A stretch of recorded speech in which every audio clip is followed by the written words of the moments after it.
देखिए, जिन लोगों का अभी पेपर नहीं हुआ है वो लोग इस चैप्टर को देख लीजिएगा। स्केलेटन सिस्टम, कंकाल तंत्र। पहला क्वेश्चन होगा रेखित और अरेखित पेशियों में क्या अंतर है।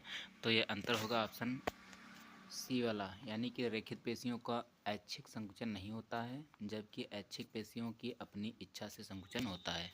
तो ऑप्शन सी सही उत्तर होगा।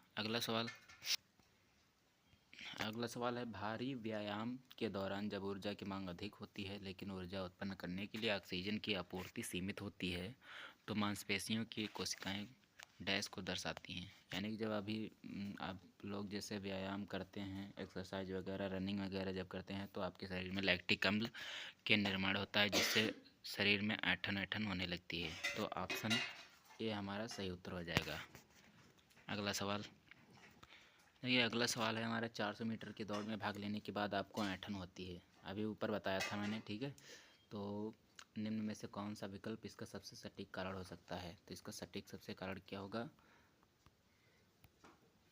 ऑप्शन ए में क्या है, ऑक्सीजन की कमी और पायरुवेट ग्लूकोज में परिवर्तन। ऑप्शन बी में है ऑक्सीजन की पर्याप्त उपस्थिति, नहीं, इस ऑक्सीजन की पर्याप्त कमी होती है, ठीक है।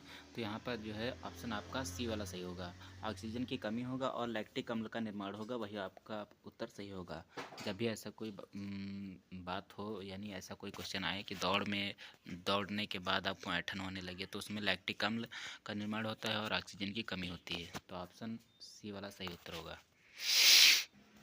देखिए अगला सवाल है रेखित पेशियों के संबंध में निम्नलिखित में से कौन सा कथन सही है। तो ऑप्शन ए क्या है, कोशिकाएं लंबी आसुंडित सिरों वाली और अशाखित होती हैं। और ऑप्शन क्या है बी, इनकी कोशिकाएं लंबी बेलनाकार आसुंडित और अशाखित होती हैं। और ऑप्शन सी क्या है, ऑप्शन सी, इनमें स्पष्ट हल्के और गहरे पट्ट उपस्थित रहते हैं। तो और डी वाला है, इनकी कोशिकाएं आसुंडित और बेलनाकार आकृति वाली होती हैं। तो उत्तर आपका सी वाला सही होगा, ठीक है। इसमें क्या है, स्पष्ट हल्के और गहरे पट्ट उपस्थित होते हैं, यानी ऑप्शन सी। देखिए फिर से वही सवाल आ गया है कि निम्नलिखित में से किसकी वजह से हमारी मांसपेशियों में ऐंठन उत्पन्न होती है। तो O2 की कमी मैंने बताया था ना, ऑक्सीजन की कमी और लैक्टिक अम्ल का निर्माण, ऑप्शन सी। अगला क्वेश्चन, यह अगला सवाल है हड्डी की कोशिकाएं कठोर मैट्रिक्स में सन्निहित होती हैं, जो बनी होती हैं कैल्शियम और फास्फोरस की, ठीक है। तो ऑप्शन क्या होगा, बी वाला, B is the right answer. अगला क्वेश्चन है अधिकांश जंतुओं में गति इनमें से किन तंत्रों की समन्वित गतिविधि है। तो जो अधिकांश जो जीव जंतु होते हैं या फिर मनुष्य हो गया, तो उसमें जो है पेशीय और कंकाल और तंत्रिका तंत्र तीनों ही जरूरी होते हैं। तो ऑप्शन ए वाला हो जाएगा।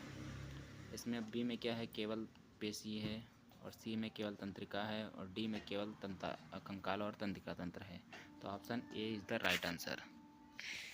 देखिए सारे क्वेश्चन जो है प्रीवियस ईयर क्वेश्चन है, ग्रुप डी 2022 में पूछे गए सवाल हैं। और अगला सवाल है कठोर शारीरिक श्रम, यानी वही व्यायाम के बाद या फिर रनिंग के बाद हुई पैर की मांसपेशियों में ऐंठन से राहत पाने के लिए एक अच्छा तरीका क्या है।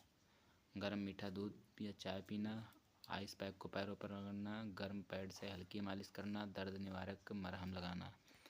तो यहाँ पर जो है, यहाँ पर क्या होगा, आपका जो गर्म पैड से हल्की हल्की जो मालिश की जाती है उससे ये सही हो जाता है। तो option C is the right answer. देखिए फिर से वही सवाल आ गया है, न जाने कितनी बार पूछा गया है, ये 17/9/22 को पूछा गया है। सवाल है पेशियों में ऐंठन का कारण, यानी O2 की कमी, लैक्टिक का निर्माण, ऑप्शन सी। अगला सवाल, देखिए अगला सवाल है मानव शरीर की सबसे लंबी हड्डी कौन सी है। सभी लोगों को पता होगा जांघ की हड्डी सबसे लंबी होती है, सबसे छोटी कान की हड्डी होती है, उसे स्टेपीज कहते हैं। अगला सवाल है मानव शरीर में मौजूद सबसे कठोर पदार्थ क्या है। ऑप्शन ए में है उंगली का नाखून, नी कैप, खोपड़ी की हड्डियाँ, दांत की परत। तो सभी लोगों को पता होगा कि हमारा जो दांत की परत है, ये जो दांत की परत है ये किसकी बनी होती है, इनेमल की। तो ये सबसे कठोर भाग होता है। Option D is the right answer.